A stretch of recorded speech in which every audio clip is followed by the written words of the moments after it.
Hello everyone. वैसे student जो खासकर जामिया इस्लाम में 11 आर्ट्स के लिए एंट्रेंस एग्ज़ाम दिए। ऑब्वियसली ये जो पेपर है 1 जून 2022 में हुआ है और इसके बाद इनका पेपर यानी कि कॉमर्स का पेपर होना है। पहले आर्ट्स का पेपर हुआ है।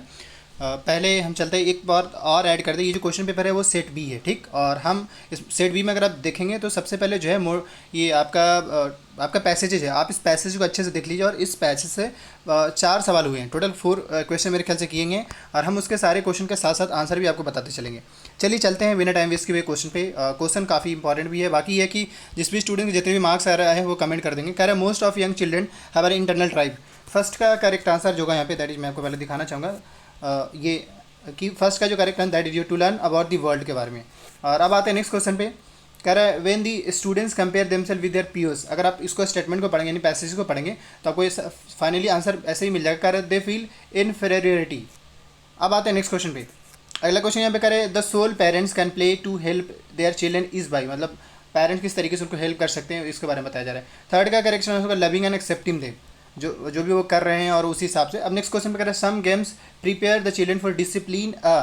करेक्ट आंसर बी होगा adolescence and adulthood. Next question पे आते हैं। करा the adjective form of promote. असल में इसमें थोड़ा सा मुझे कंफ्यूजिंग लग रहा है, लेकिन अगर आपको पता है आंसर तो कर सकते हैं। मेरे हिसाब से प्रमोशन होगा या मेरे हिसाब से प्रमोशन होगा, आप देख लीजिएगा थोड़ा इसमें। अब आते हैं नेक्स्ट क्वेश्चन पे। अगला क्वेश्चन कह रहे हैं how many cups of tea dash you study. 6 का करेक्ट आंसर होगा that is you have drink study. Next question पे आते हैं। कह रहे हैं यहाँ पे she sell dash your ice cream parlour soon because she dash ice cream. So 7 का करेक्ट आंसर जो होगा यहाँ पे दैट इज सी होगा। और अब आते हैं क्वेश्चन नंबर 8 पे। कह रहे हैं यहाँ पे Prasoon dash for Bangalore early and he must dash by this time. 8 का करेक्ट आंसर होगा दैट इज यहाँ पे B left have reached. And अब आते हैं नेक्स्ट क्वेश्चन पे। कह रहे हैं no Rama is not a home he dash just dash for shopping. 9 का करेक्ट आंसर यहाँ पे होगा that is C he was going. मतलब पहले यहाँ पे वाज लगे देन गोइंग लगेंगे। अब आते हैं नेक्स्ट क्वेश्चन पे। अगला क्वेश्चन कह रहा है सेरिन dash what you mean please explain it to her again. 10 का करेक्ट आंसर यहाँ पे होगा that is did not understand. So इस बार से वो फिर से एक्सप्लेन करने को आ रही है। बाकी मैं फिर से कहता हूँ, जो क्वेश्चन अगर आपको लगता है कि आंसर मैंने गलत बताया है उसका आप करेक्ट आंसर बताइए और वो आंसर को मैं पिन कर दूंगा, ठीक। अब आते हैं अगले क्वेश्चन पे। अगला क्वेश्चन कर रहा है what is meant by the word reiterate. Reiterate करना बार बार उसको बोलना कह लीजिए। तो करेक्ट आंसर जो होगा दैट इज आपका ये होगा say something again for clarity. Next question पे आते हैं। यहाँ पे कह रहा है कि to which type sentence belong. तो alas I hope no sorry alas I have no hope for no hope of life. 12 का करेक्ट आंसर होगा दैट इज एक्सक्लामेटरी सेंटेंस।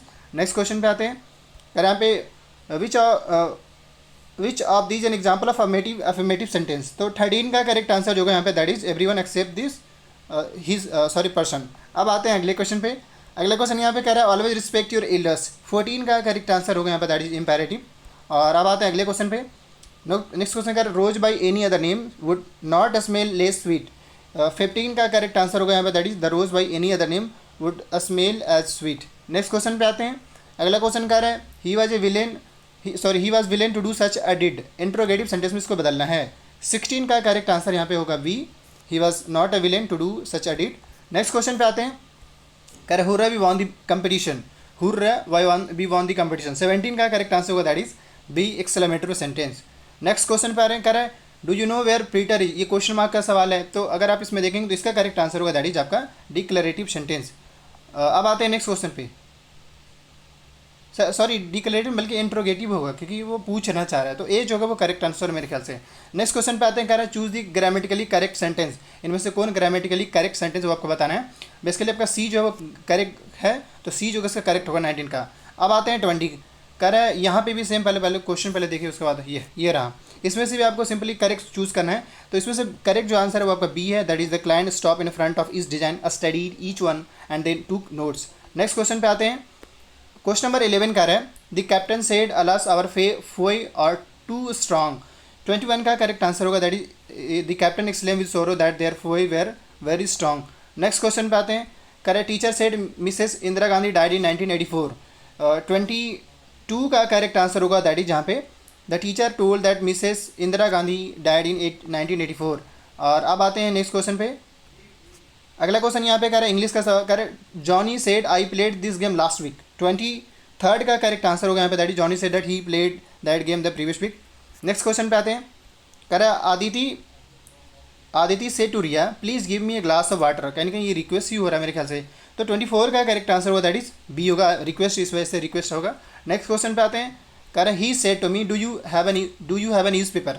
25 का करेक्ट आंसर होगा that is he ask me if I had a paper, क्योंकि have वाला section में चला गया है। और अब आते हैं क्वेश्चन नंबर 26 पे, कह रहे रिमूविंग बैरियर और restriction by the government is known as, जो भी रिस्ट्रिक्शन हटाए जाते हैं या इस टाइप से तो क्या बोलते हैं, मतलब ऑप्शन केस में यहाँ पे चलना है। तो 26 का correct answer that is globalisation.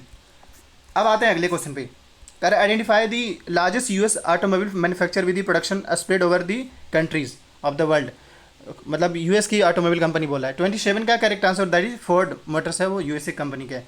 Next question पे आते हैं, कह रहा है which country provide a cheap manufacturing location, cheap manufacturing location किस कोई इनमें से कौन से कंट्री प्रोवाइड कराते हैं। तो करेक्ट आंसर जो होगा दैट इज बी, जापान होगा।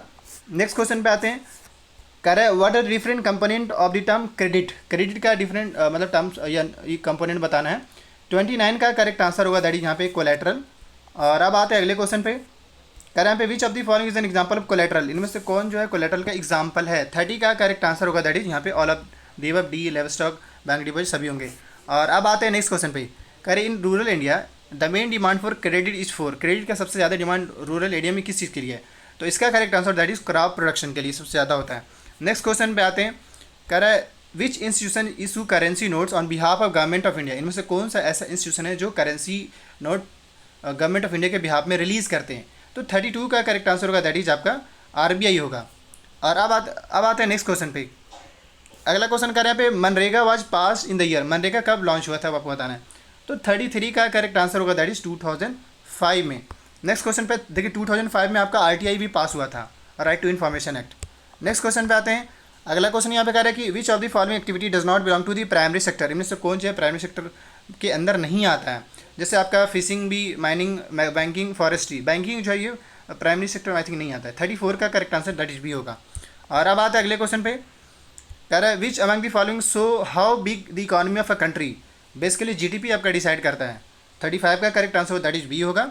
और अब आते हैं क्वेश्चन नंबर 36 पे, कह रहा है agriculture, dairy, fishing, forestry etcetera are the example of, मतलब ये किसका एग्जाम्पल है। एग्रीकल्चर ऑब्वियसली जानते हैं हमारे देश में प्राइमरी सेक्टर, प्राइमरी सेक्टर मतलब क्या कि वो सेक्टर में ज़्यादा लोग इन्वॉल्व हैं।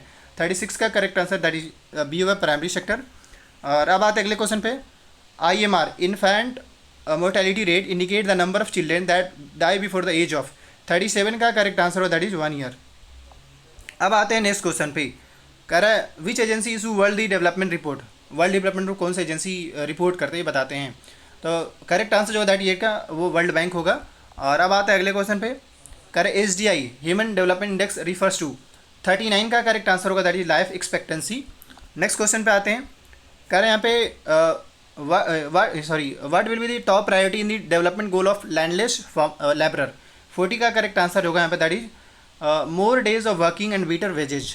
नेक्स्ट क्वेश्चन पे आते हैं, अगला क्वेश्चन यहाँ पे कह रहा है कि which form of government most prompt dignity and freedom of citizen. 41 का करेक्ट आंसर होगा दैट इज यहाँ पे डेमोक्रेसी होगा, सबसे ज़्यादा डेमोक्रेसी प्रीवेलेंट है पूरे वर्ल्ड में एंटायर। अब आते हैं अगले क्वेश्चन पे, कह रहे हैं in democracy the process of decision making should be, मतलब किस टाइप का होना चाहिए। तो बेसिकली ट्रांसपेरेंट होना चाहिए, तभी उसको एज ए कंसिडर किया जाएगा। और अब आते हैं अगले क्वेश्चन पे, नेक्स्ट क्वेश्चन यहाँ पे कह रहा है कि which of the following is the most popular form of government contemporary world. तो 43 का करेक्ट आंसर यहाँ पे होगा दैट इज आपका डेमोक्रेसी। और अब आते हैं अगले क्वेश्चन पे, कह रहे identify the present ruling alliance at the centre, आज के टाइम में जो सेंट्रल पे जो अलायंस है वो किस नाम से जाना जाता है। तो 44 का correct answer that is UPA, UPA नहीं होगा भाई, आपका जी ओ बी होगा वो करेक्ट होगा, ये इनकरेक्ट, यूपीए कहाँ से होगा। अब आते हैं अगले क्वेश्चन पे, नेक्स्ट क्वेश्चन कह रहे हैं कि who recognise and provide election symbol to political parties in India. अब बड़ा ऑप्शन सी आपको खेल जाना है, तो करेक्ट आंसर होगा दैट इज आपका सी होगा, इलेक्शन कमीशन ऑफ इंडिया। और अब आते हैं अगले क्वेश्चन पे, कह रहे हैं यहाँ पे on the basis of number and style of functioning political parties are classified as. So 46 का करेक्ट आंसर जो है यहाँ पे दैट इज नंबर के बेस पे कह रहा है, नंबर के बेस पे तो एक भी होता है, 2 3 भी हो जाता है, तो यहाँ पे मेरे ख्याल से ऑल ऑफ देम हो जाएगा, वरना आपको जो आंसर लगता है वो आप करेक्ट, हमारे सबसे डी हो सकता है। अब आते हैं अगले क्वेश्चन पे, अब चलते हैं नेक्स्ट क्वेश्चन पे, कह रहा है the main function of political party include, obviously ये तो मैंने ये नहीं बताया, main function of political party का मेन फंक्शन क्या होता है। तो 47 का करेक्ट आंसर जो है यहाँ पे दैट इज मेन जो इनका फंक्शन होता है ये कंटेक्स्ट इलेक्शन। नेक्स्ट क्वेश्चन पे आते हैं, कह रहा है यहाँ पे which country shifted from unilateral to federal form of government, मतलब पहले unitary form of government then उसको फेडरल को एक्सेप्ट किया गया। तो अगर आप क्लास 10 का मेरे ख्याल से पॉलिटी पढ़ेंगे तो आपका आंसर आ रहा होगा यहाँ पे। तो 48 का करेक्ट आंसर होगा, दैट इज बेल्जियम था। पहले वहाँ पे यूनिटरी फॉर्म था, बल्कि श्रीलंका में तो आज भी नहीं है, लेकिन यहाँ पे था, इस वजह से फेडरल में होता है क्या ना कि 3 टाइप का गवर्नमेंट हो जाता है, सेंट्रल लेवल पे, यूनियन लेवल पे और वहाँ पे कम्युनिटी लेवल पे था। कहाँ पे? आपके बेल्जियम में। अब आते हैं नेक्स्ट क्वेश्चन पे। अगला क्वेश्चन यहाँ पे कह रहा है कि which is not Panchayati Raj institution, इसमें से कौन पंचायती राज इंस्टीट्यूशन नहीं है। देखिए विलेज पंचायत भी हैं, ब्लॉक समिति, जिला परिषद उसी के ही पार्ट हो जाते हैं। तो हमारे हिसाब से जो करेक्ट आंसर होगा, मतलब नहीं होगा होने वाला, इसमें आपका म्यूनसिपैलिटीज पंचायती राज के अंदर में नहीं आता है। अब आते हैं अगले क्वेश्चन पे। अगला क्वेश्चन यहाँ पे कह रहा है कि which the union government of India have the power to legislate on the subject of. देखिए यूनियन लिस्ट पे तो उनके ही है, कंकरेंट लिस्ट में स्टेट और दोनों आ जाते हैं, और रेसिड्यूटरी सब्जेक्ट उनके ही है। तो डी जो होगा वो all of the above correct होगा। बाकी इसके पार्ट 2 यानी कि 51 से लेकर 100 तक जो है वो सेकंड वीडियो में, उसको देख लीजिए, उसका लिंक वीडियो के डिस्क्रिप्शन बॉक्स में मिल जाएगा। दूसरी चीज़ है कि आने वाले जो भी अपडेट आता है रिजल्ट्स को लेकर अपडेटेड रहने के लिए चैनल को सब्सक्राइब कर लीजिएगा। तीसरी चीज़ है कि स्टूडेंट्स इन्फो को बिहाफ में, स्टूडेंट्स इन्फो के बिहाफ में ऑलरेडी जो बच्चे 2023 में जामे में एंट्रेंस एग्जाम देना चाहते हैं 11 आर्ट्स में, तो स्टूडेंट्स इन्फो के बिहाफ में ऑनलाइन कोचिंग चलाया जाएगा। एक तो ये कि वीडियो के डिस्क्रिप्शन बॉक्स में इंस्टाग्राम का लिंक है, वहाँ से भी आप अपडेटेड रह सकते हैं। दूसरा टेलीग्राम का लिंक है, वहाँ से जरूर ग्रुप को ज्वाइन कर लीजिए। वहाँ आपको बहुत सारे जो भी आने वाले जो अपडेट होंगे उसको मिलता रहेगा, लाइक कोचिंग को लेकर और भी चीज़ों को लेकर, तो वो आप ज्वाइन कर लीजिएगा। Thank you.